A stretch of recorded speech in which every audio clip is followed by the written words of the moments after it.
మట్టితో చేయబడిన వాడు, కానీ అంతలో కనపడి అంతలో మాయమైపోయి ఆవిరి వంటి కలిగిన వాడు. అటువంటి నా పట్ల పెట్టినటువంటి ఈ ఉద్దేశం నిత్యమైనదా అని ఆలోచన చేసిన నాకు అనుగ్రహించినటువంటి ప్రతిదీ అది నిత్యముగా ఉండేటువంటి, అందులో నాకు ఇవ్వబడినటువంటి రక్షణ ఇది నిత్యమైనటువంటి రక్షణ. కానీ జరిగిపోయిన కాలంలో నాకు రక్షణ ఇచ్చారు, జరుగుతున్న కాలంలో నన్ను రక్షిస్తున్నారు. ఒక దినం రాబోతూ ఉంది, ఆ దినాన్ని నేను సంపూర్ణమైన రక్షణను పొందగలను. ఎంత గొప్ప ఆధిక్యతను నాకు ఇచ్చారు. అందుని బట్టి మిమ్మల్ని ఏం కొనియాడగలను. నాకు ఇవ్వబడిన ఈ ఆశీర్వాదాన్ని బట్టి నేను స్తుతిస్తూ ఆరాధిస్తాను. ఈ నా స్తుతి ఆధారం నా ప్రభు నా రక్షకుడు యేసుక్రీస్తు నామమున స్తుతించి ఆరాధించి సమర్పిస్తున్నాను తండ్రి.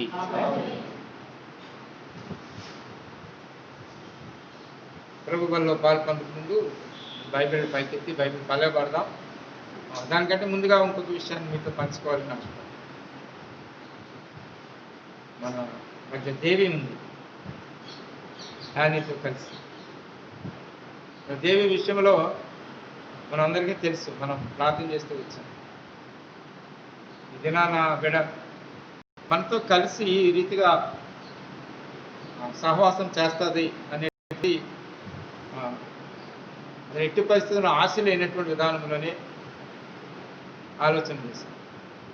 ఆ బిడ్డ వెళ్ళినటువంటి పరిస్థితులు ఎన్నో పరిస్థితులు అందరూ ప్రార్థన చేశారు. వేటపాలన బిడ్డలు కూడా కన్నీటితో ప్రార్థన చేస్తూ వచ్చారు. మనం కూడా ప్రార్థన చేశాం. ఒకరోజు బాగుంది అనే విషయంలో, ఒకరోజు ఏమో చెప్పలేమనేటువంటి విషయంలో అందరం కన్నీరు కార్చుకుంటాం. ఈవేళ మనం చేసిన ప్రార్థనకు జవాబు బిడ్డ దేవి, మనందరికీ తెలుసు. అయితే దేవుని మందిరానికి రావటానికి, అంటే స్వస్థపరచబడటం అనేటువంటిది ఒక ఎత్తు అయితే, దేవుని ఇంటికి రావటం అనేటువంటిది మరొక ఎత్తు. రావటానికి ఎట్టి పరిస్థితులను కూడా అవకాశం లేదు. అటువంటి పరిస్థితులన్నిటిలో దేవుడు మార్గాన్ని సరళం చేసి జనాలు మనతో కలిసి దేవుని ఆరాధించడం అనేటువంటిది అద్భుతకరమైన విషయం. వాళ్ళ రెండు అద్భుతకరమైన విషయాలు మనం చూస్తూ ఉన్నాం. ప్రతి దేవుడు సీయోను పట్ల ఒక ఉద్దేశం కలిగి ఉన్నాడు అనేటువంటి మనకి మన ప్రార్థనకు ఫలితం దేవుడు బిడ్డ మన మధ్య దేవుడు చేసిన కార్యాలను బట్టి దేవునికి ఎంతో వందనస్తులున్నాయి. ఈ సమయంలో మన బైబిల్ పైకెత్తి బైబిల్ పలవబడతాం. మాట మాట బైబిల్ మాట మాట బలి బలి మాట మాట బైబిల్ మాట మాట నా జీవితాన నీ జీవితాన మరువని మాట మాట నా జీవితాన నీ జీవితాన మరువని మాట మాట బలి మాట మాట బైబిల్ మాట మాట. పౌలు కొరింథీ సంఘానికి రాసిన మొదటి పత్రిక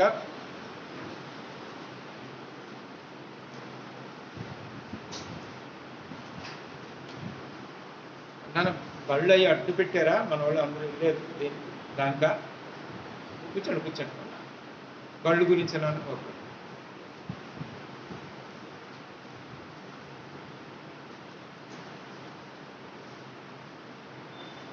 కొరింథీయులకు రాసిన మొదటి పత్రిక 11వ అధ్యాయం 23 నుండి 25 వచనాలు మనందరం కలిసి చదువుతాం.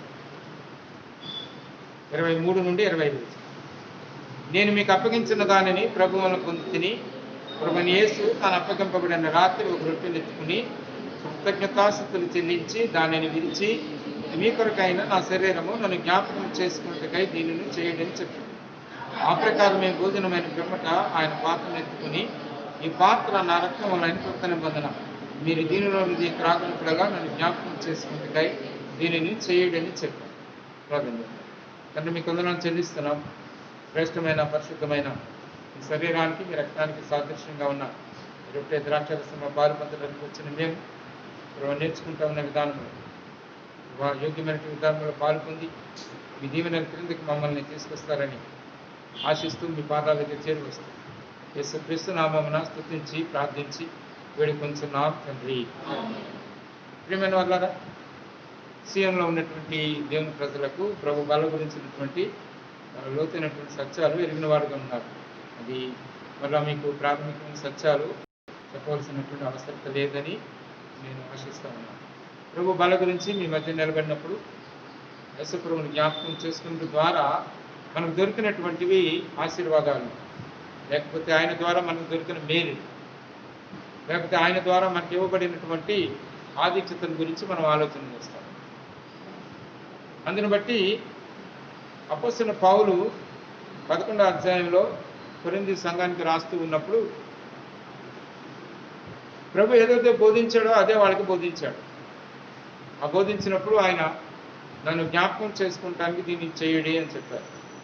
అలా జ్ఞాపకం చేసుకుంటే ప్రభు బల దగ్గరికి వచ్చినప్పుడు వాక్యాన్ని సందర్భాన్ని మనం ఆలోచన చేసినప్పుడు ఆయనను జ్ఞాపకం చేసుకుంటే మనకు దొరికినటువంటివి ఏంటి, ఆయన జ్ఞాపకం చేసుకుంటే మనకు వచ్చిన లాభం ఏమిటి అనేటువంటిది మనం చాలా కాలం నుండి ఆలోచన చేస్తూ వస్తూ ఉన్నాం. అందుని బట్టి ఆయన జ్ఞాపకం చేసుకుంటే ఎఫెసీ పత్రికలో చాలా విషయాలు ఉన్నాయనేటువంటిది మనం ఆలోచన చేస్తున్నాం. అందుని బట్టి ఒక్కోటి నేను మీకు బోధిస్తూ ఉన్నాను, తెలియజేస్తూ ఉన్నాను. మరి ఆయన ద్వారా ఆయన జ్ఞాపకం చేసుకుంటే ప్రభు బలలో పాల్గొన్నప్పుడు ఆయన జ్ఞాపకం చేసుకుంటే ఆయన ద్వారా నాకేం దొరికింది, ఆయన ద్వారా నేనేం పొందాను అనేటువంటిది 5 విషయాలు నేను మీకుతో తెలియపరుస్తూ వచ్చాను. ఇదేమో ఎఫెసీ రాసిన పత్రికలో అపోస్తలుడైన పౌలు ఆయన జ్ఞాపకం చేసుకుంటే ఆయన ద్వారా కాకుండా ఆయన యందు మనకేమున్నాయి అనేటువంటిది తెలియజేస్తూ ఉన్నాడు. ఎఫెసీ రాసిన పత్రిక చాలా విషయాలు ఉన్నాయి.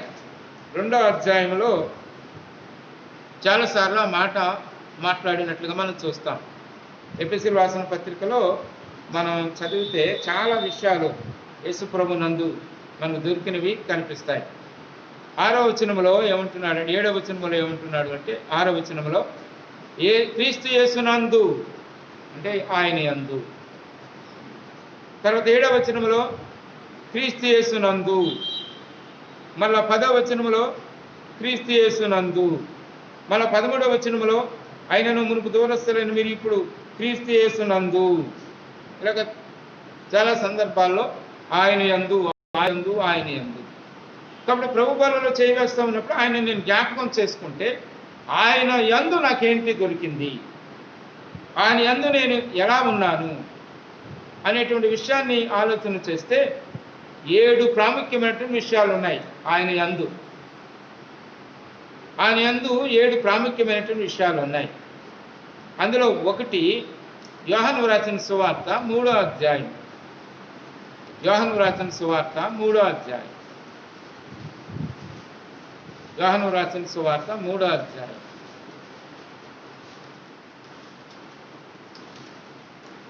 ఏమని ఉంది అంటే యోహాను ఏమని రాస్తా ఉన్నాడంటే 18వ వచనంలో ఆయన యందు విశ్వాసముంచు వానికి తీర్పు తీర్చబడదు.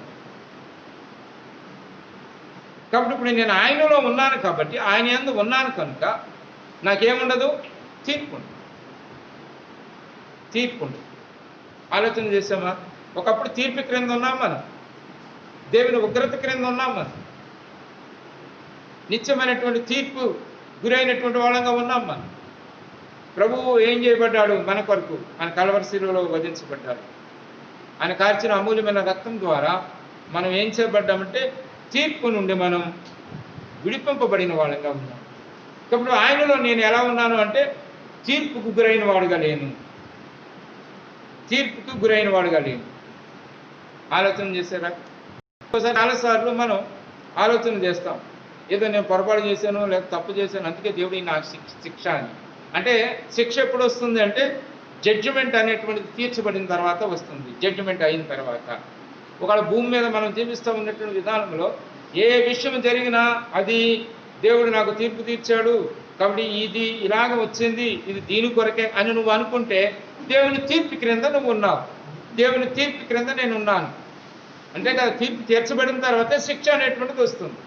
యేసుక్రీస్తు ఉన్న వారికి ఏ శిక్షావిధి లేదు. తీర్పు క్రింద నేను లేను జ్ఞాపకం చేసుకుంటే. అయితే నాకు వచ్చే విషయాలు నాకు జరిగే విషయాలు అన్నీ కూడా క్రమశిక్షణతో కూడుకున్నటువంటివి. ఆ క్రమశిక్షణ అనేటువంటిది ఆలోచన చేసినప్పుడు సంబంధ బాంధవ్యాలు ఉన్నాయి అందులో. తండ్రి తన కుమారుని శిక్షించే రీతిగా అంటే టీచరు నేర్చుకునే వాడిని శిక్షించినట్టుగా అనే మాట బైబిల్ గ్రంథంలో మనకు కనిపించదు. ఒక వ్యక్తిని దేవుడు శిక్షిస్తూ ఉన్నప్పుడు ఆ శిక్షణ వెనక యేసు ప్రభు ద్వారా ఆ వెనక ఉన్నటువంటిది ఏంటో తెలుసా? తండ్రి తన కుమారుని యందు జారినట్లుగా తండ్రి తన కుమారుని యందు క్రమశిక్షణ విధానములు ఆలోచన చేస్తున్నట్లనే ఉంది అనేటువంటిది మనం ఆలోచన చేస్తే ప్రభుని జ్ఞాపకం చేసుకుంటే నీ యందు నాకు ఏ తీర్పు లేదు, నాకు వచ్చేటువంటి ఇది మీ ప్రేమను చూపిస్తూ ఉంది, మీరు నా తండ్రి అనేటువంటిది చూపిస్తూ ఉంది. ఒక విషయం ఏంటో తెలుసండి, భయంకరమైనటువంటి విషయము, దేవుడు నా విషయంలో క్రమశిక్షణ అనేటువంటిది చెయ్యకపోతే అంతకంటే భయంకరమైనటువంటిది ఇంకో విషయం లేదు. అంటే అందుకు ఏమవుతుంది చూడండి, మీ అబ్బాయి ఏమైనా తప్పు చేస్తే మీ అబ్బాయిని తిడతారు, మీ అబ్బాయి ఏమైనా పొరపాటు చేస్తే మీ అబ్బాయిని కొడతారు. పక్కన కొడతారా? పక్కన అంటారా? అనరు. వాడు ఎంత అల్లరి చేస్తున్నా ఎంత ఎలాగున్నా ఏ విషయాన్ని మాట్లాడరు. కాబట్టి సంబంధం లేదు. ఒకటి దేవుడు నన్ను అలాగ వదిలిపెట్టేస్తే దేవుడికి నాకు సంబంధం లేదు. కాబట్టి ప్రభు బల దగ్గరకు వచ్చినప్పుడు నేను ఆయనే అందున్నాను, నాకు తీర్పు లేదు, కానీ నేను వెళుతున్నటువంటి పరిస్థితి క్రమశిక్షణ. ఆ క్రమశిక్షణలో ఏం కనిపిస్తుంది? ఆయన నాకు తండ్రి, నేను ఆయన కుమారుని. ఎంత అద్భుతకరమైన విషయాన్ని యేసు ప్రభులో మనకుంది. అది జ్ఞాపకం చేసుకుంటూ ప్రభు వల్ల చేయలేదు. మాకరించండి.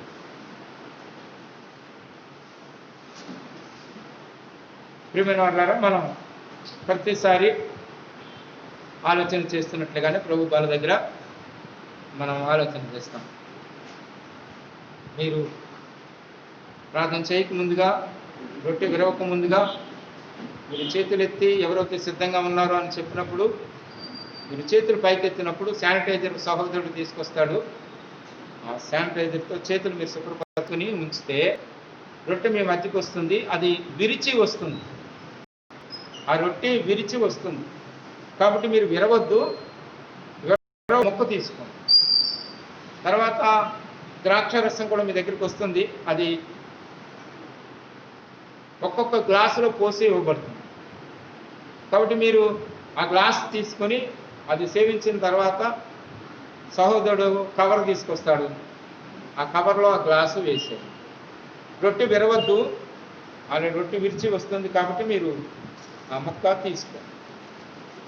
ప్రియమైన వాళ్ళారా, ప్రభు చేసినటువంటి దేవుడు చేసినటువంటి కార్యం ఎట్లాంటి కార్యం చేశాడు. ఆయన చేసిన ప్రతిదీ కూడా నిత్యము ఉండేటువంటి విధానం. కాబట్టి యేసు ప్రభునందు ఏ శిక్షావిధి లేదు, యేసు ప్రభునందు తీర్పు లేదు, క్రమశిక్షణ ఉంది. ఆ క్రమశిక్షణ మనకి ఏమి నేర్పిస్తుంది అంటే నేను ఆయన కుమారుడును అని నేర్పిస్తుంది. అందుకే ఈ పరిస్థితి, అందుకే మన జీవితాలలో కొన్ని అనుభవాలు ఇవి అవసరం మనకి. ఎందుకంటే మనము అనిత్యమైనటువంటి దేవుని యొక్క రాజ్యంలో ఏలుబడి చేయబోతాము. కాబట్టి ఇది అవసరం లేకుండా దేవుడు మన పట్ల ఏ కార్యం చేయడు. ఏది సంభవించినా ఏది జరిగినా దాని వెనక ఏముంది అంటే ప్రేమ అనురాగాలు ఉన్నాయి. కాబట్టి అది మనం ఎరిగితే ఒకవేళ ఆయన వదిలిపెట్టేస్తే, దాని గురించి ఏం పట్టించుకోకుండా వదిలేస్తే అదంత భయంకరమా లేదు. ఏమైనప్పటికీ ఎట్టి పరిస్థితి అయినా దేవునితో మనం కలిగిన వాడని ఇది ఆలోచన చేస్తూ ప్రభు బాలలో మనం చేయాలి. అనంత దైవవారము దివ్య గ్రంథము నేను కలసి యాత్ర వెళ్ళేదం. సమయంలో ఈ యొక్క మూడవ వర్తమానం కొరకు సుధీరాజన్ని గత వారం మన దగ్గరికి వచ్చాడు. సహోదరుల యొక్క పరిచయం రమ్మని చెప్పాను. దాసులు ఏమనుకున్నారంటే ఆయన పరిచయం చేస్తున్నారు, ఎవాంజలిజం పరిచయం. ప్రతి వారం సంఘంలోకి వెళ్ళి రెగ్యులర్గా ప్రతి నెల పరిచయం జరిగిస్తూ ఉన్నారు. ఎందుకో ఆయనకి సీఎం పట్ల కూడా పరిచయం అందిస్తే బాగుంటుంది కదా అని ఆలోచన చేసి గత కాలం నుంచి మాట్లాడుతూ వస్తూ ఉన్నారు. అయితే మన సహోదరుల యొక్క పరిచయకు రమ్మంటే వచ్చారు. ఆయనతో మాట్లాడినప్పుడు ఆయన చాలా సంతోషంగా ఆయన అన్న మాట ఏంటంటే, స్వేచ్ఛగా పరిచయం చేయాలని ఉంది నాకు అని, నెలలో ఒకసారి మన దగ్గరకు వచ్చి పరిచయం చేస్తాను అని చెప్పాను. ఇప్పుడు మేమేమన్నామంటే, నెలలో ఒకసారి వచ్చి పరిచయం కాదన్న, మాతో కలిసి పరిచయం, నెలలో అనేటువంటిది కాదు, ఎప్పుడంటే అప్పుడు మాకు పరిచయం చేయండి, ఎప్పుడంటే మీరు ఒక పరిచయం. తర్వాత మాతో కలిసి కుటుంబం అంతా, ఇప్పుడు ఎలా ఉంటుందంటే పరిచయం చేయడానికి వెళుతున్నప్పుడు మీ వెనక మేము ఉంటాం, ప్రార్థన చేస్తాం. కాబట్టి మీరు ఎక్కడికైనా వెళ్ళి పరిచయం చేయొచ్చు. సంఘానికి చెప్పినప్పుడు మీ వెనక మా సంఘం అంతా ఉంటుంది. మీ సంఘంలో అంటుకట్టుబడిన విధానంలో గత కాలంలో మీరు ఎలాగున్నారో అలా మీరు బయటకు వెళ్తారు. ఒకవేళ అక్కని తీసుకెళ్తే అక్క కూడా మీతో పాటు వస్తారు, లేకపోతే అక్క ఇక్కడికి వస్తారు. ఇప్పుడు ఇలా చేసుకుందామంటే ఆయన సంతోషంగా అంగీకరించారు. అలాగే చేద్దామని అన్నారు. ఇప్పుడు బ్రదర్స్ అందరూ కలిసి ఇదేనా ఈ చివరి వర్తమానం సహోదరుడు మన మధ్య పరిచయం చేయడానికి మరి సిద్ధంగా ఉన్నారు. సమయంలో ఇంకొక విషయం ఏంటంటే, ఇంకొక అద్భుతకరమైన, చాలా కాలం అయింది ఎవరో కృష్ణమోహన్ గారిని చూసి. కృష్ణమోహన్ గారు కూడా వచ్చారు. ఆయన ఒకడే ఎప్పుడుందండి, ఏం చేస్తున్నారు, ఉందా లేదా అంటూ మందిరానికి వచ్చి అడిగినటువంటి వ్యక్తి. ఆయన చాలా ఆశ కలిగినటువంటి వ్యక్తి. ఆయన ఏ పని చెప్పినా ఆ పని నెరవేర్చడం వరకు కూడా ఆయన అలాగే పనిచేసేటువంటి వ్యక్తి. కుటుంబం కొన్ని పరిస్థితులు కూడా వెళుతూ ఉంది. ఆయన కొరకు ఎప్పుడు ప్రార్థన చేయకుండా మాట్లాడు. ఆయన కూడా దినం చాలా కాలం తర్వాత మనం చూడటానికి దేవుడు కృపించారు. ఈ సమయంలో సుధీరాజన్ వచ్చి 3వ వర్తమానం పరిచయం.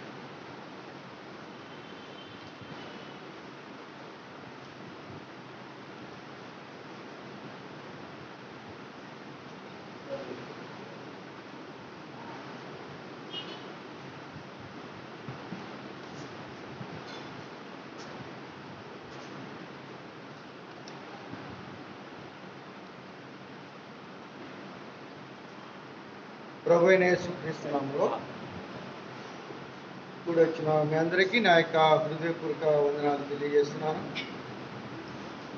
చాలా దినాల తర్వాత మీతో కలిసి మీతో సహవాసం చేయడానికి, దేవుని వాక్యాన్ని ఉన్నది ఉన్నట్లుగా పంచుకోవడానికి దేవుడు నాకు ఇచ్చిన ఆధిక్యతను బట్టి వందనాలు. నిజంగా దేవుడు ఎంత నమ్మదగిన వాడంటే, మనం నమ్మకస్తులుగా జీవించకపోయినప్పటికీ, యథార్థవంతులుగా ఉండకపోయినప్పటికీ, ఆయన నమ్మదగిన దేవుడిగా మన జీవితాల్లో దినదినము ఆయన నిరూపించుకుంటూనే ఉన్నాడు. చాలామంది మాస్కుల్లో ఉన్నారు, కొంతమందిని నేను గుర్తుపట్టలేకపోతున్నాను. ఏదేమైనప్పటికీ మన సహవాసం ఇక్కడితో అయిపోయేది కాదు. నిత్యత్వంలో నిరంతరము ఆయనతో మనం ఉండబోతున్నాం అనే గొప్ప శుభప్రదమైన నిరీక్షణ దేవుడు మనకి ఇచ్చాడు. ఈ లోకంలో అందరికంటే ధనిలంగా మనం ఎందుకు ఎంచుతారంటే, లోకస్తులకైతే నిరీక్షణ లేదు, కానీ మనకైతే గొప్ప శుభప్రదమైన నిరీక్షణ ఉంది. మన సహవాసం ఇక్కడితో అయిపోయేది కాదు. మనం దేవునితో నిత్యత్వంలో సదాకాలం మనం ఉండబోతున్నాం. సరే, మన అనేక దినాల తర్వాత ఈ విధంగా మీతో కలిసి ఉండడం అది దేవునికి చిత్తమైంది. ముఖ్యంగా చాలా దినాల క్రితం, ముఖ్యమంచిగా లాక్డౌన్ ప్రారంభింపక మునుపుగా నేను ప్రార్థన చేసినప్పుడు దేవుడు స్వేచ్ఛను అనుగ్రహించాడు, కానీ ద్వారాలు మూయబడినాయి. దేవుని యొక్క మందిరంను చూడవాలనని, చూద్దామని జనులు నాతో అన్నప్పుడు భక్తుడు అంటున్నాడు, ఎంతో సంతోషించాను. కానీ ఈ దినాన్ని మూయబడిన మందిరాల్లో ప్రవేశించడానికి కూడా అవకాశం లేని పరిస్థితుల్లో దేవుడు ఈ రీతిగానైనా మనకు కొంత వెసులుబాటు అనుగ్రహించి దేవునితో సహవాసం చేయడానికి, ఆయన్ని ఆరాధించడానికి దేవుడిచ్చిన దానికైన సమయాన్ని బట్టి మనం ఎంతగానో ఆయనకు వందనస్తులం. ముఖ్యంగా నేను మరి సిద్ధపాటు అవ్వాలి కదా, వాక్య పరిచయం ఇచ్చారు. సిద్ధపడి 9:30కి అన్నట్లుగా నాకు గుర్తు. అందుకని లేకపోతే నేను సమయాన్ని చాలా విలువైందిగా ఎంచుతాను, ముందుగా ఉండడానికి చాలా తాపత్రయపడతాను. అది నా జీవితంలో ఎంత ఆశీర్వాదం ఇచ్చిందో అది నాకు తెలుసు కాబట్టి నేను పరిగెట్టడానికి ఇష్టపడతాను. కానీ 9 గంటల కన్నా 9:30 నేను పొరపాటు పడి 9:30 అనుకుని కొద్దిగా ఆలస్యమైంది, క్షమించమని మనం చేస్తున్నాం. ముఖ్యంగా ఇక్కడ నిలబడిన సందర్భాల్లో ఇంచుమించుగా 30 సంవత్సరాల నుంచి దేవునికి పరిచర్యలో ఆయన కోరిన రీతిలో పరిచర్య చేయకపోయినప్పటికీ ఆయన పరిచర్యలో ఉండడానికి దేవుడు అనుమతించారు. అనేకమైన అనుభవాలు కూడా నడిపిస్తూ వచ్చారు. ఏదో నేర్చుకున్నది మీ మధ్య మీరు చెప్పడానికి నేను ఎప్పుడు నిలబడిన, కానీ నా జీవిత అనుభవాన్ని, దేవునితో కలిగిన సత్సంబంధాన్ని, ఆయన ఎంత మంచి దేవుడుగా నా జీవితంలో ఉన్నాడో మీ జీవితంలో కూడా ఉంటాడు అని చెప్పడానికి మాత్రమే నేను నిలబడతాను తప్ప మీకంటే వాక్య జ్ఞానం అధికంగా ఉందని ఇక్కడ నిలబడలేదు. దయచేసి మనం అందరం సహోదరి సహోదరులం కనుక మనం దేవుని చేత దేవుని యొక్క రూపంలోనికి నీవు నేను మార్చబడాలంటే ఒకరి అనుభవాలు ఒకరు పంచుకుంటూ మనం ఆయన రూపానికి మనం రావాలి. సరే, వచ్చి కూర్చున్న వెంటనే ఒక వాక్యం వినపడుతుంది ఈ దైవజనుల ద్వారా. ఆయన కృపా మహిమకు కీర్తి కలుగునట్లుగా ఆయన దయా సంకల్పము చెప్పున దేవుడు నిన్ను నన్ను ఏర్పరచుకున్నాడు. ఆయన ఉద్దేశం అది. ఉద్దేశం ఆయన కృపా మహిమకు కీర్తి కలుగునట్లుగా ఆయనకు దయా సంకల్పము చెప్పున దేవుడు నిన్ను నన్ను ఏర్పరచుకున్నాడు. ఇదెంత ధన్యత అంటే ఈ లోకంలో అనేకులకు లేని భాగ్యము. ఓ ఇశ్రాయేలు, నీదంతా గొప్ప భాగ్యం అంటున్నాడు కదా. నిన్ను పోలిన వాడు మరొకడు లేడు ఈ భూలోకంలో. కనుక ఇక ఉదయకాల సమయంలో అక్కడ కూర్చున్నప్పుడు నేను సిద్ధపడి వచ్చిన వాక్యాన్ని మీకు బోధించాలని అనుకున్నప్పుడు దేవుడు అది కాదు ఇది చెప్పు అని నన్ను ప్రేరేపిస్తున్నారు. కాబట్టి ఈ యొక్క సందర్భంలో నేను మాట్లాడుతున్నది నేను సిద్ధపరచబడి వచ్చిన వాక్యము కాదు గనుక, ఇది దేవుడే మీతో చెప్పమన్నాడు గనుక మనమందరము కూడా ఆ మాటకు ఏకీపించవలసిన వారమే ఉన్నాం. అర్థమవుతుందండి? దేవుని యొక్క కృపా మహిమకు కీర్తి కలిగినట్లుగా ఆయన నిన్ను ఏర్పరచుకున్నాడు. ఒక ఉద్దేశము చెప్పున దేవుడు నిన్ను ఏర్పరచుకున్నాడు. కానీ నేటి దినాన్ని దేవుని యొక్క ఉద్దేశము చెప్పున పిలువబడిన నీవు ఆ ఉద్దేశాన్ని గుర్తించుకున్నావా, గుర్తిస్తున్నావా, ఆ గుర్తింపులో ఉన్నావా, లేకపోతే మర్చిపోయి నడుస్తున్నావా? ఇది నన్ను చెప్పమన్న వాక్యం. సరే, దేవుడు ఒక ఉద్దేశంతో నిన్ను నన్ను ఏర్పరచుకున్నాడు, మంచిదే. అది ఆయనకు మహాదయ, ఆయనకు జాలి కనికరం చెప్పున నిత్యత్వంలో ఆయనతో నీవు నేను ఉండాలని ఆయన ఇష్టపడి ఆయన కృప చొప్పున నిన్ను నన్ను ఏర్పరచుకున్నాడు, మంచిదే. ఆయన కృప చెప్పున, ఆయన దయ చెప్పున, ఆయన ఉద్దేశము చెప్పున పిలువబడిన నీవు నేను ఆ యొక్క పిలుపులో ఉన్నామా? ఆ ఉద్దేశము నీకు గుర్తుందా? అది ఇక ఉదయకాల సమయంలో మనతో మాట్లాడడానికి దేవుడు ఇష్టపడుతున్నాడు. చిన్నపిల్లలు రైమ్స్ చెప్తారు కదా, pussy cat where have you been ఉంది కదా. ఒక పిల్లిని అడుగుతున్నాయి మరికొన్ని పిల్లులు. ఏమడుగుతున్నాయి? పిల్లిగారు మీరు చాలా దినాలు అయిపోయింది మాకు కనపడి, నాకులాగా. మీరు ఎక్కడికి వెళ్ళారు? చాలా దినాలు అయిపోయింది మిమ్మల్ని ఎదుగుతున్నాం అంటే, లేదు నేను లండన్ మహారాణిని చూడడానికి వెళ్ళాను అంటారు. ఏముంది? లండన్ మహారాణిని చూడడానికి వెళ్ళాను. చూసారా మీరు అంటే, అపాయింట్మెంట్ దొరికింది, సమయం వచ్చేటప్పటికి లైన్లో నిలబడ్డాను. విక్టోరియా మహారాణి గారు వస్తున్న సందర్భంలో ఆ సింహాసనం ప్రక్క నుంచి ఒక వెలుక వెళ్ళడం నేను చూశాను. ఏం చూసిందంట? ఎలుక వెళ్ళడం చూసి ఆ ఎలుక వెనకాలే నేను పరిగెత్తాను. ఈలోగా ఆ విక్టోరియా మహారాణి గారు వచ్చారు, సందర్శనకు వచ్చిన ప్రజలకు కనబడ్డారు, వారితో మాట్లాడారు. ఆవిడ వెళ్ళిపోయింది. మళ్ళీ వచ్చేటప్పటికి ఆవిడ లేదు. అయ్యో, ఇండియా నుంచి ఇంగ్లాండ్కి ప్రయాసపడి మీరు వెళ్ళారు కదా, అపాయింట్మెంట్ కూడా తీసుకున్నారు కదా, ఆ మహారాణి దర్శనం కొరకు ఆలోచనతో వెళ్ళారు కదా, మరి ఆ వెనకాల ఎలక వెనకాల వెళ్ళిపోవడం ఏంటి? మీకు ఇండియాలో ఎలక పిల్లలు దొరకవా నీకు ఆహారానికి? ఇది చాలా ఆత్మ సంబంధమైన ఆలోచన మనం చేయాలి. రక్షింపబడిన మనము ఉద్దేశాన్ని మరిచిపోతున్నాం. ఆ యొక్క పిల్లి ఎలాగునా ఒక ఉద్దేశ ప్రకారము ప్రయాసపడి లండన్ వెళ్ళిందో, ఆ మహారాణిని దర్శిద్దామని ఆలోచనతో వెళ్ళిందో తన యొక్క ఉద్దేశం అక్కడికి వెళ్ళిన తర్వాత మర్చిపోయింది. తనకు కలబడిన ఆ యొక్క చిన్నపాటి ఎలక చిన్న ఆహారాన్ని చూసి దానికోసం దానిని వెంబడించి వెళ్ళిపోయింది తప్ప తనకు ఉద్దేశాన్ని మర్చిపోయి తన ప్రయాసకు వ్యర్థమైపోయింది కదా. నేటి దినాన్ని రక్షింపబడిన మన యొక్క జీవితంలో ఆయన యొక్క కృపా మహిమకు కీర్తి కలుగునట్లుగా ఆయన యొక్క దయా సంకల్పము చెప్పున ఉద్దేశము చెప్పున పిలువబడిన నీవు నేను ఈ యొక్క మార్గములోకి వచ్చిన తర్వాత కూడా ఆ యొక్క ఉద్దేశాన్ని మర్చిపోతే మనకంటే దౌర్భాగ్యం ఈ లోకంలో ఎవరు ఉండరు.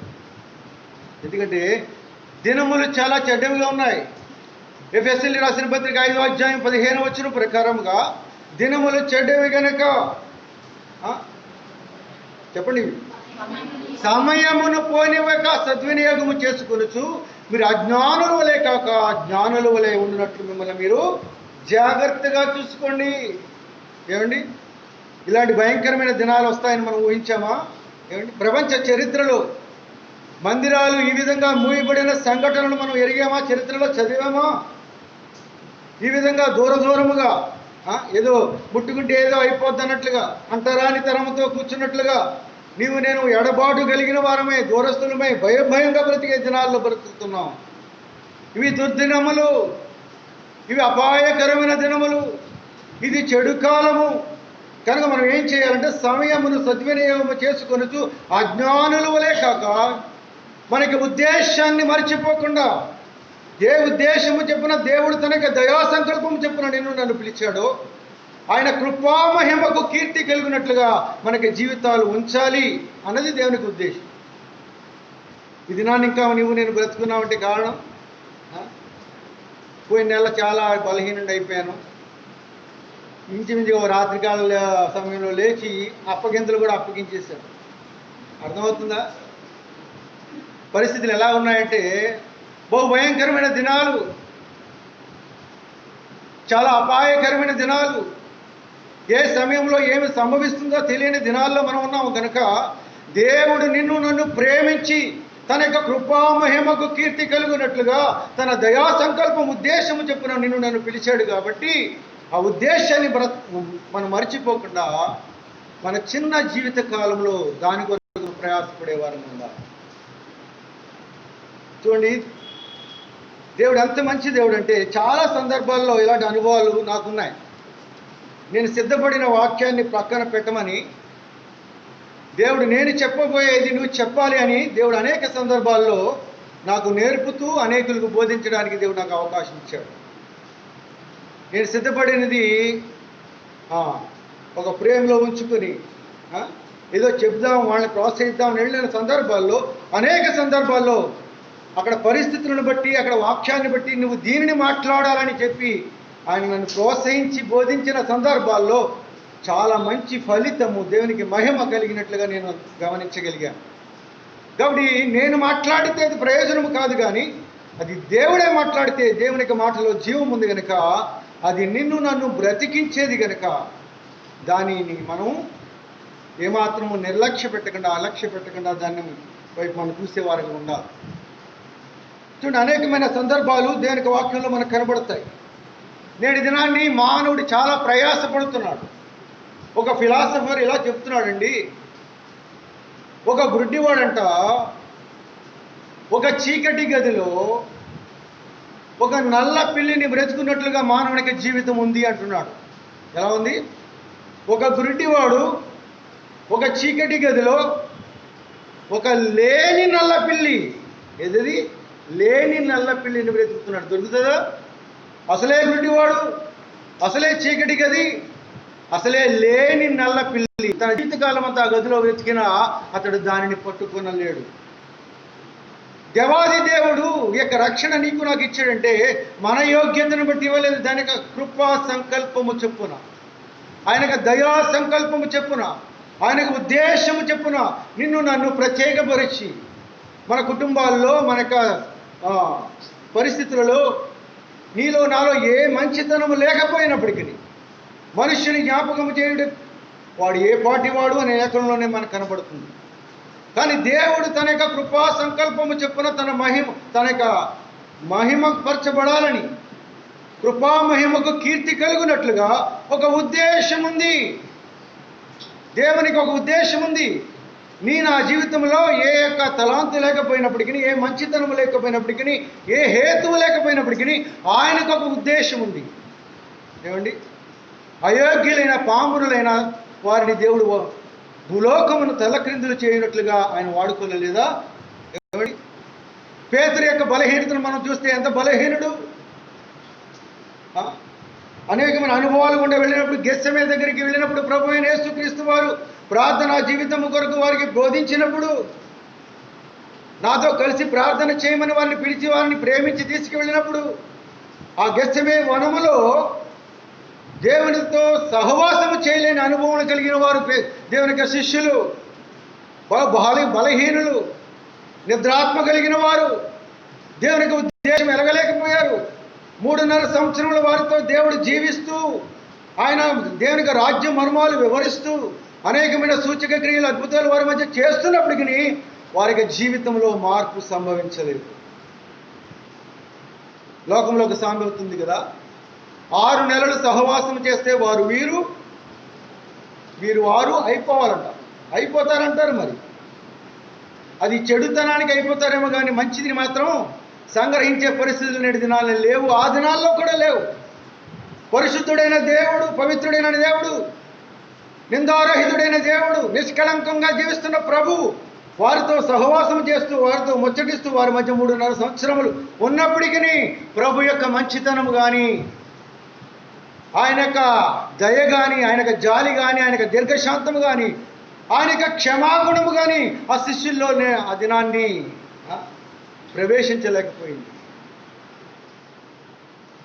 6 నెలలు కాదండి, 3.5 సంవత్సరములు ప్రభు వారితో సహవాసం చేసినప్పటికీ, వారితో కలిసి బ్రతికినప్పటికీ ప్రభు యొక్క సుగుణాలు వారి యొక్క జీవితంలోనికి వెళ్ళలేకపోయాయి. ఇది చాలా విచారకరమైన విషయం. సరే, 3.5 సంవత్సరములు ప్రభువుతో వారు సహవాసం చేసి వారు సరైన వారికి ఉద్దేశాన్ని మరిచిపోయి ప్రభువును వెంబడించలేకపోయారు. కానీ నీవు నేను ఎన్ని దినాలైంది దేవుని యొక్క మందిరంలో ప్రవేశించి, దేవుని సొంత రక్షకుడిగా అంగీకరించి, బాప్తీస సాక్ష్యం ఇచ్చి ప్రభు యొక్క మార్గంలోకి వచ్చిన నీవు నేను ఎన్ని సంవత్సరాలైంది, ఎన్ని నెలలైంది, ఎన్ని దినాలైంది. కానీ నేటికి ప్రభు యొక్క సుగుణాలు మనలో రాకపోవడానికి ఎవరిది లోపం? మనదే లోపం. మనం ఎందుకు ఆయన వలె మారలేకపోతున్నాం? ఆయన మాట్లాడినట్లుగా ఎందుకు మాట్లాడలేకపోతున్నాం? ఆయన చూపించిన ప్రేమను ఇతరులకు మనం ఎందుకు చూపించలేకపోతున్నాం? ఇతరులను నువ్వు నేను ఎందుకు క్షమించలేని అనుభవంలోనూ మనం ఉండలేకపోతున్నాం? ఇది చాలా విచారకరమైన విషయం. అంటే ఈ యొక్క మార్గంలోకి వచ్చిన మన యొక్క జీవితంలో ఉద్దేశాన్ని మర్చిపోయాం. ఈ గొప్ప శ్రేష్టమైన దేవునికి ఉద్దేశము ఈ యొక్క మార్గములకు వెళ్ళుడు ద్వారా ఆ యొక్క గొప్ప నరకానికి నేను తప్పించబడతాను అనే యొక్క గొప్ప ఉద్దేశము పలుమార్లు మనం మర్చిపోతున్నాం. లోకస్తుల వలె జీవిస్తున్నాం, రాజీ పడిపోతున్నాం. మన ఇష్టానుసారంగా అన్యుల వలె గత కాలంలో బ్రతికినట్లుగానే బ్రతుకుతూ ప్రభువును పలుమార్లు బాఢంగా మనం సిలువ వేస్తున్న అనుభవాలు మన జీవితంలో ఉన్నాయి. కాబట్టి ఏ ఉద్దేశము చేత ఈ యొక్క మార్గంలోకి నీవు నేను వచ్చాము, మన బ్రతికిన దినములన్నీ ఆయన పిలుపు వచ్చే వరకు, అలాగే ఆయన రాకడ పర్యంతము నీవు నేను యొక్క ఉద్దేశాన్ని మర్చిపోవడానికి వీల్లేదు. ఈ యొక్క సమయంలో ఒక వచనాన్ని మనం జ్ఞాపకం చేసుకుందాం. రాజుల గ్రంథము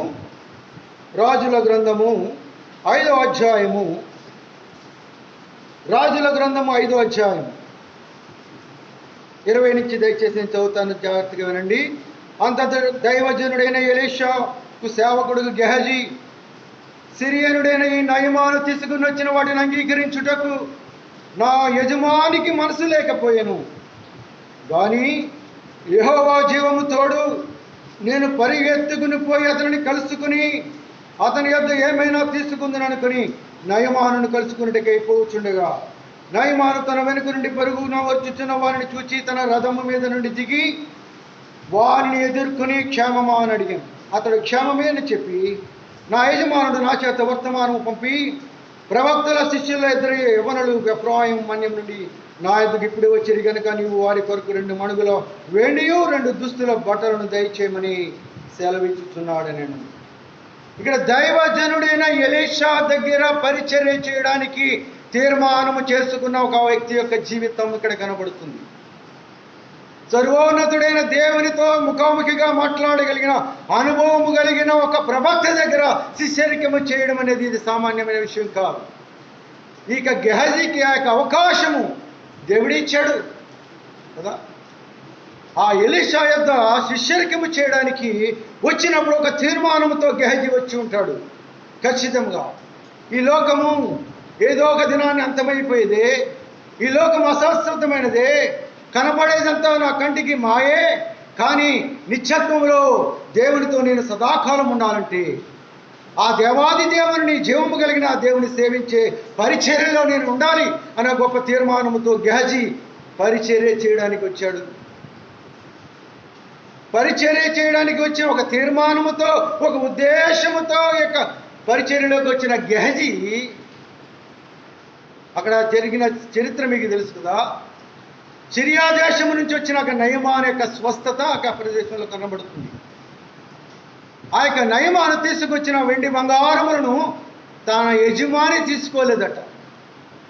గెహజీ అయితే ఆ యొక్క బంగారము వెండి మీద తన యొక్క మనసును మాత్రము ఉంచుకున్నట్లుగా మనం చూస్తాం.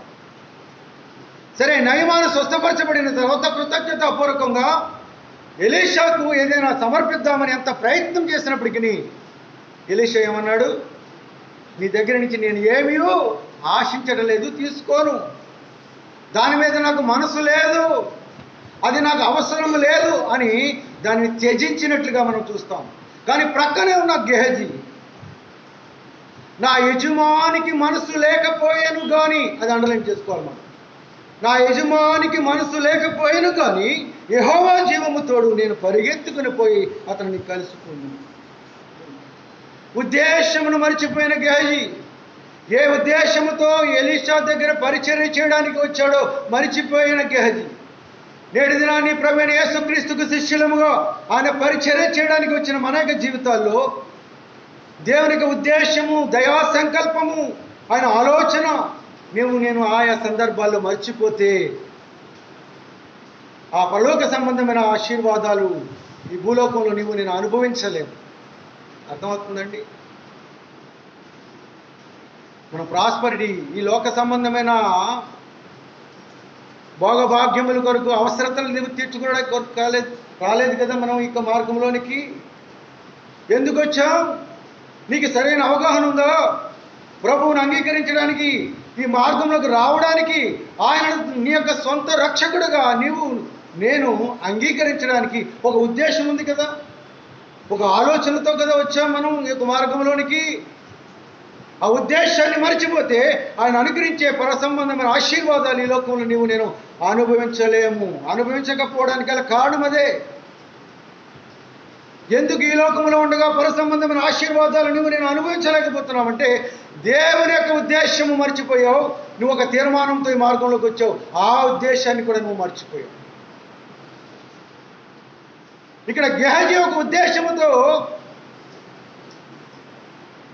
పరిచర్య చేయడానికి ఎలీషా దగ్గరికి వచ్చిన గెహజీ తన మనస్సు ఆ యొక్క బంగారము వెండి వస్త్రాల మీద ఉంది తప్ప తాను దానిని సంపూర్తిగా త్యజించలేకపోయాడు. ఏమండి, సిరియా దేశంలో ఉన్న రథాలంట, ఆ యొక్క అశ్వాలు చాలా బలమైనవి అని చరిత్రలో చెప్పబడ్డాయి. అంత వేగముగా వేరే దేశాల్లో ఉన్న అశ్వాలు పరిగెత్తలేవు.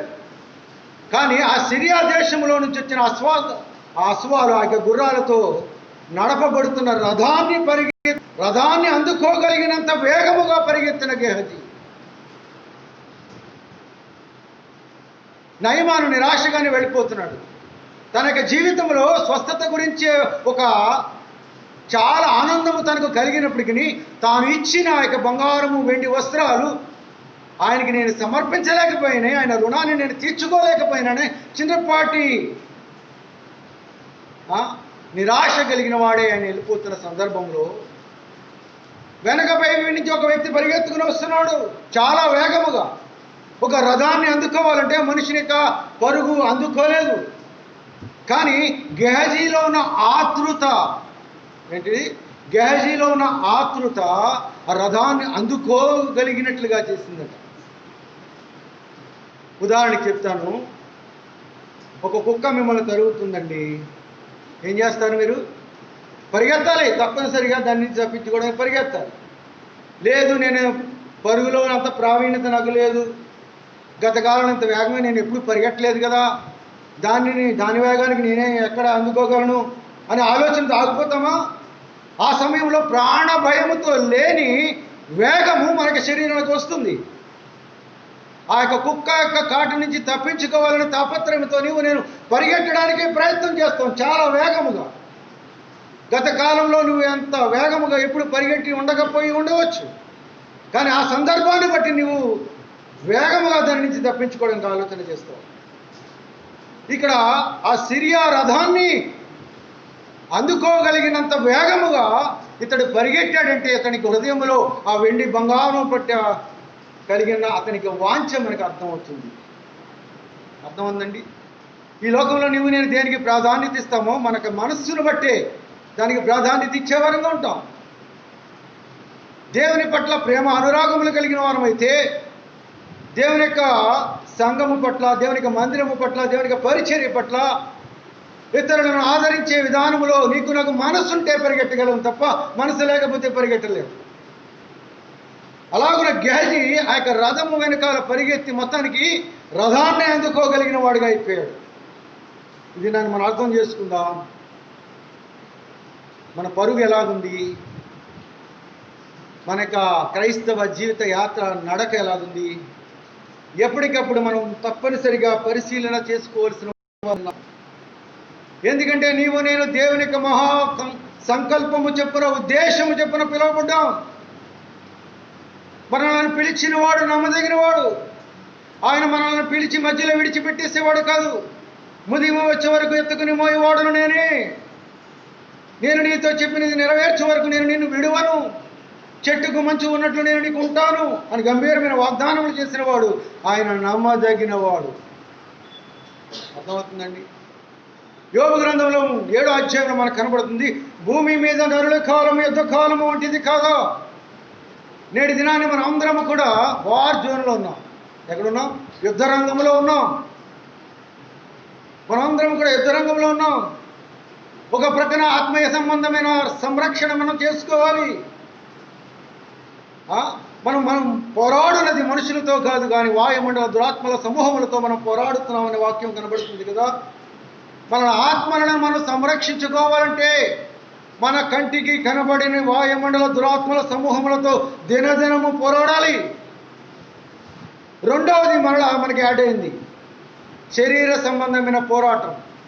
దీనిని కూడా భద్రపరచుకోవాలి. దినాన్ని ఇష్టానుసారంగా జీవించడానికి లేదు, పడితే అక్కడికి వెళ్ళిపోవడానికి లేదు, ఏది పడితే అది తినేయడానికి లేదు కదా. గత కాలంలో మనం చాలా ప్రాముఖ్యంగా ఆత్మ సంబంధమైన విషయాల గురించి ఆలోచన చేశాం. కానీ ఈ దినాన్ని నీవు నేను పరిపూర్ణంగా అవ్వాలంటే ఈ శరీరము కొద్ది కాలం ఈ లోకంలో ఉండి తీరాలి. ఎందుకంటే మనం ఎవరు పరిపూర్ణము కాదు. కాబట్టి దేవుడు నిన్ను నన్ను ప్రేమించాడు కాబట్టి మనల్ని సజీవులుగా ఉంచాడు. మనం అసంపూర్ణముగా నిత్యత్వంలో ఆయనతో ఉండలేము కనుక ఈ లోకంలో ఉండగానే నిన్ను నన్ను తన యొక్క సమరూపంలోనికి మార్చడానికి ఆయన ఆలోచన చేసి మనల్ని పరిపూర్ణులను చేయడానికే ఇలాంటి అవకాశాలు ఇచ్చి దేనిక మాటలు హెచ్చరికలు మనకు అనుగ్రహిస్తున్నాడు. ఎందుకంటే వేరేదేమీ లేదు. దేవుడు నిన్ను నన్ను ప్రేమించడానికి గల కారణం నీవు నేను ఇంకా అసంపూర్ణమే. మనలో ఇంకా అనేకమైన బలహీనతలు ఉన్నాయి. నేత్రాశ, శరీరాశ, జీవపుటాన్ని మనం ఇంకా సంపూర్ణంగా జయించలేని అనుభవాల్లో ఉన్నాం. కాబట్టి ఇప్పుడే మనల్ని ఆయన పిలుచుకుంటే నిత్య నరకాగ్నికే మనం యోగ్యులమని ఎంచినవాడే. దేవుడు ప్రేమించి మనకిస్తున్న అవకాశములు, తరుణాలు. దేవుడు అవకాశాలు, తరుణాలు ఇస్తున్నవాడు, మనల్ని ప్రేమించినవాడు. మనల్ని పోగొట్టుకోవడం ఆయనకి ఇష్టం లేదు. మనం ఎంత మాత్రము నిత్య నరకాగ్నికి పోవడం ఆయనకి ఇష్టం లేదు. కాబట్టి నిన్ను నన్ను ప్రేమించాడు కనుకనే ఈ భయంకరమైన దుర్దినాల్లో సైతం నిన్ను నన్ను సంరక్షిస్తానికి ఇష్టపడుతున్నాడు. అది అర్థం చేసుకున్నాం. ఉద్దేశము మరిచిపోయిన గెహజీ ఏ ఉద్దేశముతో అసలు నువ్వు ఆ యొక్క పరిచర్య చేయడానికి వచ్చో, ఏ ఉద్దేశం చేత ప్రవక్త దగ్గర శిష్యరికం చేయడానికి వచ్చో ఉద్దేశాన్ని మరిచిపోయావే.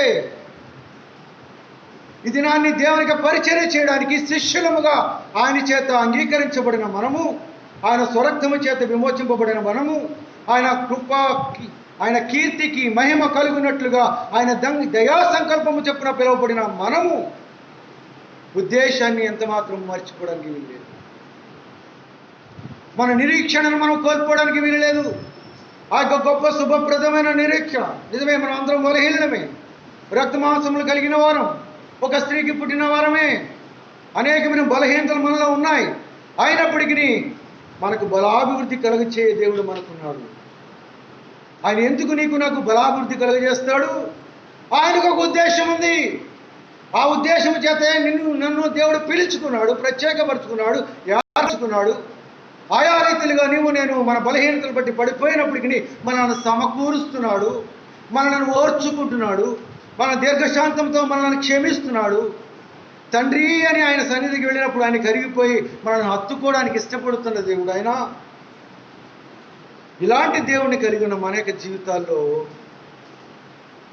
ఒక ఉద్దేశము చేత పిలువబడిన, సమకూర్చబడిన, ఏర్పరచబడిన నీవు నేను ఏ ఉద్దేశము చేత ఈ యొక్క మార్గంలోకి వచ్చామో ఆ ఉద్దేశాన్ని మరిచిపోవడానికి వీలులేదు.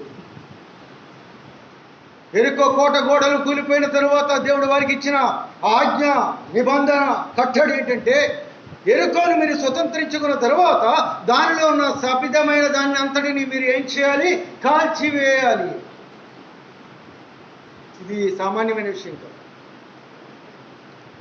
విలువైన ఎరుకో పట్టణంలోని విలువైన సామాగ్రిని, ఆ ధన వైభవాన్ని కాల్చివేయడం అనేది సామాన్యమైన విషయం కాదు. అయినప్పటికీ దేవునికి ఆజ్ఞ. అలాంటి ఆజ్ఞను మీరిన మరొక వ్యక్తి ఆకాను మనకు కనపడతాడు. ఏ ఉద్దేశము చేత ఎరుకో నుంచి నువ్వు పాలుతేనని ప్రవహించే దేశానికి వెళ్ళడానికి తీర్మానించుకున్నావు? ఏ ఉద్దేశము చేత దేవుడు ఏర్పరిచిన నాయకత్వంలోకి నువ్వు ఎందుకు వచ్చావు? మోషేని నువ్వు ఎందుకు అంగీకరించావు? 40 సంవత్సరాలు అతను నడిపించినట్లుగా ఎందుకు నడిచావు? ఏంటి నీ ఉద్దేశం? ఆకాను ఏంటి? ఏ ఉద్దేశంతో నువ్వు వచ్చావు? జవాబు లేదు. శపిత పట్టణం, శాపగ్రస్తమైన ఎరికో పట్టణంలోని బంగారమును ఆశించిన వాడే తన యొక్క ఉద్దేశాన్ని మరిచిపోయాడు ఆకాను. ఆది కాండం నుంచి ప్రకటన గ్రంథం వరకు మనకు అనేక మంది భక్తులకి జీవిత చరిత్రలు ఉన్నాయి. ఈ యుగాంతమందు నీవు నేను బుద్ధిగా జీవించడానికి, క్రమపరుచుకోవడానికి ఇక చరిత్రలు దేవుడు ప్రేమించి మనకు అనుగ్రహించాడు.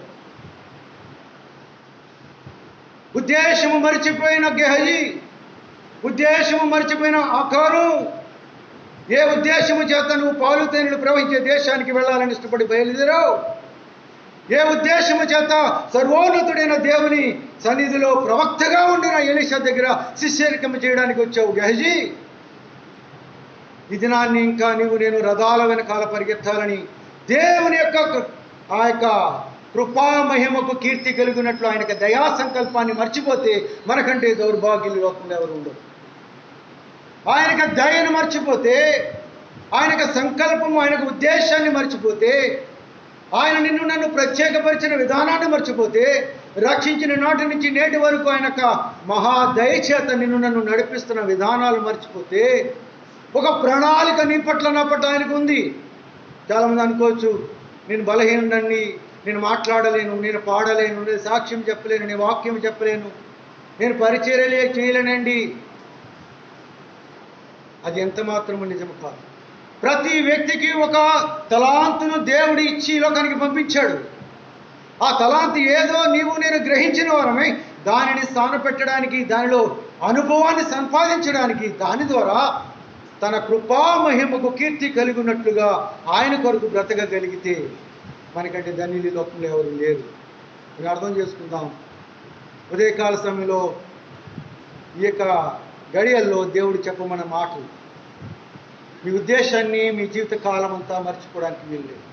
ఏ ఉద్దేశము చేత ఈ మార్గంలోకి నీవు నేను అడుగు పెట్టామో, ఏ ఉద్దేశము చేత ఆయననే స్వరక్షకుడిగా అంగీకరించామో, ఏ ఉద్దేశము చేత ఆయనకు చిత్త ప్రకారంగా నడవాలని తీర్మానం చేసుకున్నామో, ఆ యొక్క ఉద్దేశాన్ని దయచేసి మనం మర్చిపోకుండా ఆయన కృపా మహిమకు కీర్తి కలిగినట్లుగా మనకి జీవితాన్ని ఆయన కొరకు సమర్పిద్దాం. అటు కృప దేవుడు మనందరికీ దయచేయునుగా. గెత్సెమే అనుభవంలోనికి శిష్యులు రాలేకపోయారు. గొల్గతా అనుభవంలోకి వచ్చేటప్పటికి శిష్యులు ఎవరు కనబడలేకపోయారు. కానీ ఒలీవల కొండ అనుభవంలోనికి మాత్రం గుంపు గుంపులుగా వచ్చారు. అర్థమవుతుందా? నేటి దినాన్ని ఆశీర్వాదము, పర సంబంధమైన ఆశీర్వాదముల కొరకు నీవు నేను ఈ యొక్క మార్గంలోకి రావడానికి వీలు లేదు. గెత్సెమే అనుభవంలోనికి, దేవునితో సహవాసము చేయడానికి ప్రార్థన అనుభవం నీకు నాకు ఉండాలి. ఆయనతో పాటు మనం కూడా సిలువ వేయబడిన అనుభవంలోనికి నువ్వు నేను రావాలి. గొల్గొతా అనుభవం. అప్పుడే ఒలీవల కొండ అనుభవంలోనికి నిన్ను నన్ను దేవుడు తీసుకురావడానికి ఇష్టపడతాడు. కనుక మన ఉద్దేశాన్ని, ఏ ఉద్దేశంతో ప్రభువును అంగీకరించామో మన జీవిత కాలం అంతా మనం మర్చిపోకుండా ఆయన బలిష్టమైన రెక్కల కింద దీన మనస్కులమై మనం ముందుకు కొనసాగిపోదాం. అట్టి కృప దేవుడు మనందరికీ దయచేయుగాక. Praise the lord.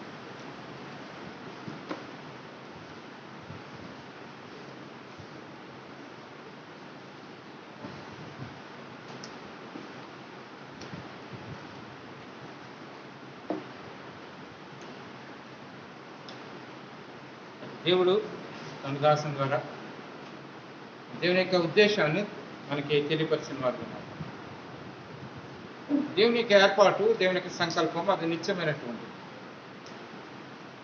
కాబట్టి మన యొక్క జీవితాల పట్ల దేవునికి కలిగిన ఉద్దేశం యేసు ప్రభు ద్వారా మన కృపా మహిమకు కీర్తి కలగాలని దేవుడు మనల్ని ఎన్నుకున్నాడు. దేవుడు మనల్ని పిలిచాడు. దేవుడు మనల్ని రక్షించాడు. నేటి దినాన ఆయనకు ఆయన కీర్తి, ఆయనకు మహిమ మనం తీసుకొస్తున్నాం. ఆ సంబంధ బాంధవ్యాలు చాలా బాగుంటాయి కూడా. దాసుడు యజమానికి కీర్తి తీసుకురాలేడు. దాసురాలు యజమానురాలికి కీర్తి తీసుకురాలేదు. కీర్తి ఎవరు తీసుకొస్తారా అంటే కొడుకే తీసుకొస్తారు.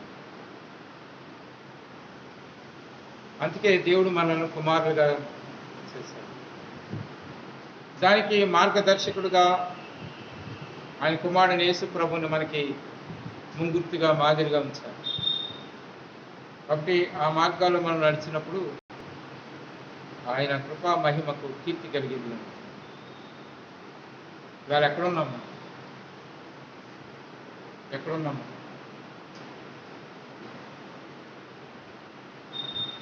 గెహాజీ యొక్క జీవితాన్ని మన మధ్య తీసుకురాబడింది. ఆకాన్ యొక్క జీవితం మన మధ్య తీసుకురాబడింది. దేవుని యొక్క ఉద్దేశాన్ని, దేవుని యొక్క ప్రణాళికను మర్చిపోయి మనం అనేక సార్లు ఒక అల్పమైనటువంటిది, విలువ లేనటువంటి దాని వెంట పరిగెడుతూ ఆలోచన చేస్తూ దేవుని యొక్క ఉద్దేశాన్ని మర్చిపోయినటువంటి వాడు. చివరి మంచి మాట, ఒక మాట దేవుని దాసుడు తెలియజేస్తాడు. గెత్సెమనే అనుభవం లేకుండా ఒలీవల కొండ అనుభవం రాదు. కాబట్టి గెత్సెమనేటువంటి అనుభవం కూడా మనం వెళ్ళినప్పుడే ఒలీవల కొండ యొక్క అనుభవం వస్తుంది. కానీ మనం ఒలీవల కొండ అనుభవం కొరకే ఆలోచన చేస్తాం. గెత్సెమనే కొండ దగ్గరికి, గెత్సెమనే తోట దగ్గరికి రాలేదు. తన కృపా మహిమకు కీర్తి రావాలి అంటే గెత్సెమనే అనుభవం కూడా మనం వెళ్ళాలి. ఉదయకాలంలో మేము వాక్యాన్ని ధ్యానిస్తూ ఉన్నప్పుడు మార్కు రాసిన సువార్తలో పేతురు అంటాడు, మేము అన్నీ వదిలిపెట్టేసి నేను వెంబడిస్తున్నా, మాకేమొస్తాయని. ప్రభువు అన్న మొట్టమొదటి మాట, హింసలతో పాటు మిగిలినటువంటి ఆశీర్వాదాలన్నీ వస్తాయి. ఎన్నుకొనబడినటువంటి మనం ఆయన సంకల్పంలో నిత్యము ఉండేటువంటి విధానంలో దేవుని కుమారులుగా, కుమార్తెలుగా చేయబడిన మనం ఆయన కృపామహిమకు కీర్తి కలగాలి అంటే తప్పకుండా గెత్సెమనే అనుభవం మనం వెళ్ళాలి. ఈ దినం దేవుడు తన దాసుని ద్వారా చెప్పిన మాటను ఆలోచన చేస్తూ మనం ఎక్కడ ఉన్నాం అసలు అనేటువంటి ఆలోచించాలి. మోకరించండి. ప్రియమైనటువంటి దేవుని బిడ్డలారా, దేవుని యొక్క సంకల్పము, దేవుని యొక్క ఉద్దేశము నీ పట్ల, నా పట్ల ఎంత ఉన్నతంగా ఉందో. ఏదైనా రక్తం కాచాడు, నేను నమ్ముకున్నాను అనేటువంటిది అనుకుంటున్నాం. కానీ దాని వెనుక ఉన్నటువంటి ఉద్దేశం దాని వెనుక ఉన్నటువంటి దేవుని యొక్క ప్రణాళిక. ఆయన కృపా మహిమకు కీర్తి కలగాలని ఎందుకు పనికిరాని నన్ను మనలను తన కుమారులుగా స్వీకరించాడు. ఆయన ఆశపడుతూ ఉన్నాడు. మన పట్ల చూపించినటువంటి ఆయన అపరిమితమైన కృప, ఆ కృపకు కీర్తి కలగాలి. కీర్తి కలగాలి అంటే సాధనం ఉండాలి. ఆ సాధనం ఎవరయ్యా? నువ్వు, నేను. అందుకే దేవుడు మనం కుమారులుగా కుమార్తెలుగా స్వీకరించాడు. అంటే ఆలోచనతో మన జీవితంలో కొనసాగిపోవడానికి పరిశుద్ధాత్మ దేవుడు సహాయం చేస్తాడని సాగిపోయింది. తండ్రి, మీకు వందనాలు చెల్లిస్తాం. మాకు అనుగ్రహించిన ఈ మంచి సమయాన్ని బట్టి ఉన్నాం. మమ్మల్ని మీరు ఏర్పరచుకోవటంలో ఈ కృపా మహిమకు కీర్తి కలగాలి. తండ్రి, కృపా మహిమకు కీర్తి కలగాలి అంటే ఉన్నతమైన వ్యక్తులు కావాలి, ఉన్నతమైన సాధనాలు కావాలి.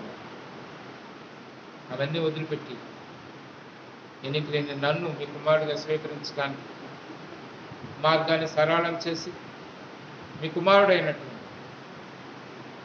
నా రక్షకుడైన యేసు ప్రభుని శరీరధారిగా భూమి మీదకి పంపించి ఆయన మార్గంలో నడవటానికి ఎన్నిక లేని నన్ను ఎన్నుకున్నందుకే, ఆ ఎన్నికలో జీవిత విధానంలో ప్రభువా మార్గం తప్పిపోకుండా ఉండటానికి హెచ్చరికమైన విధానంలో మీ మాటలు అనుగ్రహించారు.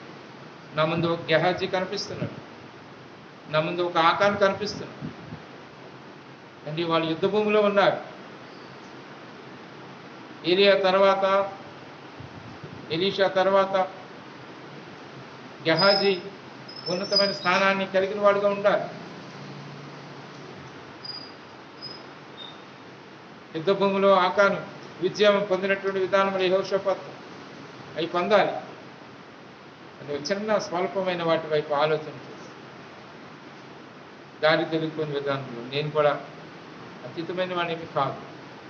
అయితే మీ కృప నా పట్ల చూపిస్తూ ఉన్నారు కనుక తిరిగి సమకూరుస్తాము.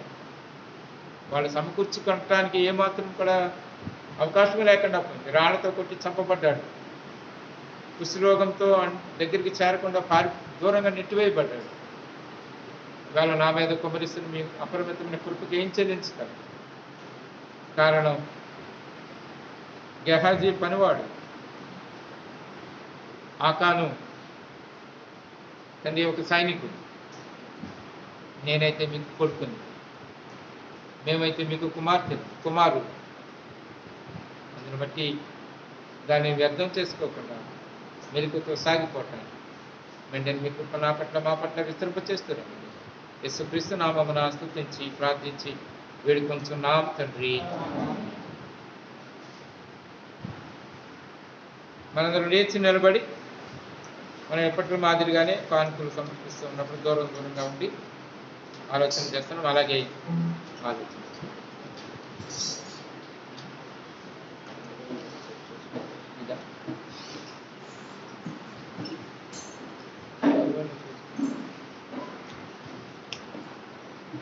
(688) పాట, 586 పాత పుస్తకాలు.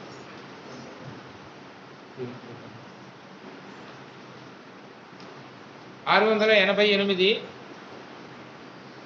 కొత్త పుస్తకాలు, 586 పాత పుస్తకాలు.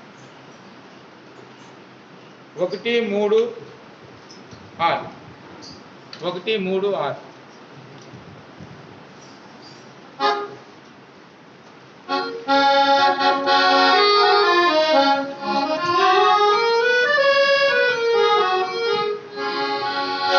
దేవుని కృప నిత్యముందు, ఆయన కృప నిత్యముందు,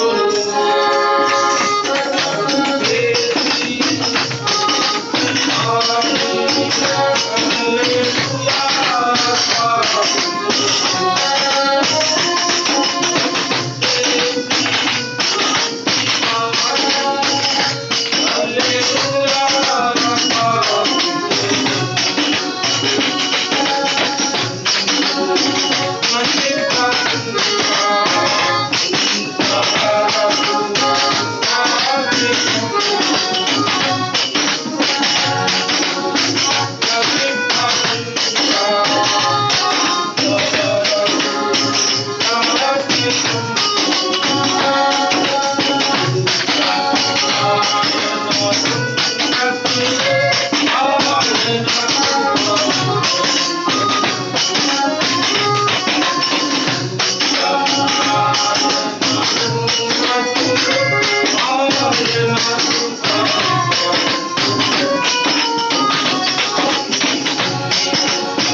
దయచేసి కూర్చోండి.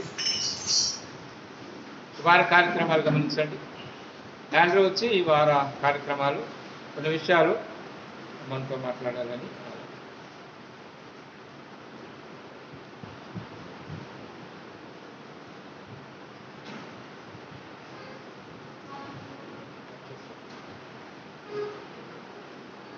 వార కార్యక్రమాలు గమనించండి. రేపు పరిచర్యలో పాలు పొందే సహోదరులు సాయంత్రం 7 గంటలకు సియోన్లో కూడి ప్రార్థన చేసి వారి పరిచర్యను పంచుకుంటారు. తదుపరి శుక్రవారం యథావిధిగా ఆన్లైన్లో మనం పరిచర్య కలిగిన వాళ్ళంగా ఉంటాం. ప్రభువు దినాన ఉదయం 9 గంటలకి మరి ఇదే స్థలంలో కూడుకునే ఆరాధన కొరకు మనం గుడి వస్తాం. 9 నుంచి 11:30కి మనం ముగిస్తాం. అది వార కార్యక్రమం. తదుపరి కొన్ని 2 ప్రాముఖ్యమైన విషయాలు ఉన్నాయి. ఈ మీటింగ్ అయిన అనంతరం మరి కదపూడి వెళ్ళాలనుకుంటున్నాం. బ్రదర్స్గా మన రాంబాబు గారిని మరి కొంచెం వెళ్ళి ప్రార్థన చేసే రావాల్సింది. ఎందుకంటే మిగతా రోజుల్లో కుదరట్లేదు. ఎవరికి అందరం పనుల్లో అట్ల మీద ఉండటం వల్ల వీలు పడతలేదు. కారణంగా ఆదివారం అయితే బాగుంటుంది. మనం 11:30కి వెళ్ళి వారిని దర్శించేసి అక్కడి నుంచి మనం మరలా భోజనం టయానికి మళ్ళీ తిరిగి వచ్చి పెద్దపూడి అంటే పెద్ద దూరం కాదు అనే ఒక ఆలోచన. వెళ్ళి వెంటనే దర్శించి ప్రార్థన చేసి వద్దామని. మరి మీటింగ్ అయిపోయాక ఎంతమంది వెళ్తామో అన్నది బ్రదర్సే, సిస్టర్స్ కాదు. బ్రదర్స్ వెళ్ళి రాంబాబు గారిని ప్రార్థన చేసి వస్తాం. అది గమనించండి. తర్వాత మంగళవారం, బుధవారం, లక్షవారం, శుక్రవారం 4 కుటుంబాలు దేవుని మందిరాన్ని శుభ్రపరుస్తున్నాయి. ప్రతిరోజు మంగళవారం, బుధవారం, లక్షవారం, శుక్రవారం, శనివారం అందరూ మరి ఎందుకంటే ప్రభు దినాన్ని వచ్చిన బిడ్డల కొరకు మందిరం శుభ్రపరచాలి, బాగా అన్నీ శానిటైజర్ చేసి చాలా నీట్గా పెట్టి ఉంచాలి. కాబట్టి యవన బిడ్డలకు, సంఘంలో ఉన్న వారికి, సహోదరులు అందరూ కూడా మరి ఏకీభవించాల్సిందిగా కూడా. ఎందుకంటే రాత్రి ఆ బయట అంతా శుభ్రం చేయడానికి ఇద్దరు బ్రదర్స్, మరి వాళ్ళ పేర్లు చెప్పలేము కానీ చాలా శ్రమపడ్డాం. మరి వాళ్ళకి మనం చేయొద్దునివ్వాలి, యథాలాపంగా మనం ఆలోచన చేయొద్దు. ఎందుకంటే దేవుని మందిరం బిడ్డల కొరకు మనం సిద్ధపరచాలి. శనివారం సాయంత్రం 7 గంటలకు అందరూ ఉంటే, బ్రదర్స్ అందరూ ఉంటే 9 గంటలకల్లా 6 గంటలకల్లా మనం ప్రారంభిస్తే 8 గంటలకల్లా ముగించు. మందిరం శుభ్రం చేసి మొత్తం అంతా ఇది చేసి మరి టాయిలెట్స్ అన్నీ కూడా శుభ్రంగా నీట్గా కడిగి పెట్టాలి, అన్ని బిడ్డల కొరకు, దేవుని బిడ్డల కొరకు. కాబట్టి యవన బిడ్డలు అందరూ కూడా తప్పనిసరిగా మరి కోరుతాను. ఎవరో కూడా అశ్రద్ధ చేస్తున్నారు, ఎవరు రావట్లేదు, 2-3 ఉంటున్నారు. దాని మీద పని చేయడానికి చాలా పాపం వాళ్ళ మీద భారం పడిపోతుంది. గమనించండి, వేరేగా ఆలోచన చేయొద్దు. దేవుడి ఇది మన అందరిదే మందిరం. కాబట్టి ఈ మందిరాన్ని శుభ్రంగా చూసుకోవాల్సిన బాధ్యత మన అందరి మీద ఉంది. కాబట్టి అది గమనించండి. మరి పెద్దవారు కొంచెం పర్వాలేదు, కానీ మిగిలిన వారు యవనస్తులు, బిడ్డలు అందరూ కూడా ఏకీపిస్తే చాలా బాగుంటుంది. తర్వాత మీరు అందరూ ప్రార్థన చేశారు. మన ఈ సంవత్సరం సర్టిఫికేట్ ఇది సొసైటీ రిజిస్ట్రేషన్ రెన్యూల్ అయింది. మనం 5 పైసలు లంచం ఇవ్వలే, ఎవరికి తీసుకోలేదు. సిమెట్రీ బోర్డుది రెన్యూల్కి అంత 3,000 అడిగాడు. 3,000 ఇచ్చి వాళ్ళు చేసుకున్నారు, వాళ్ళ డబ్బు ఉన్నది కాబట్టి. కానీ మనం పైసలు లంచం ఇవ్వకుండా దేవుడు తన కార్యాన్ని ఎలా చేశాడంటే మీరు అందరు చేసిన ప్రార్థన. దేవుని మందిరంలో మనం లంచం ఇవ్వకుండా ఈ సంవత్సరం మనకి సొసైటీ రిజిస్ట్రేషన్ రెన్యూల్ చేసేవాళ్ళు సర్టిఫికెట్ మనకు పంపించారు. ఇదంతా కూడా అది మిమ్మల్ని ప్రార్థన చేయమని కోరాం, సంఘంలో అట్లా చేశారు. కాబట్టి మరి దేవుడు ఎంతో గొప్ప కార్యం చేసింది. ఈ సంవత్సరం అంతా మనకి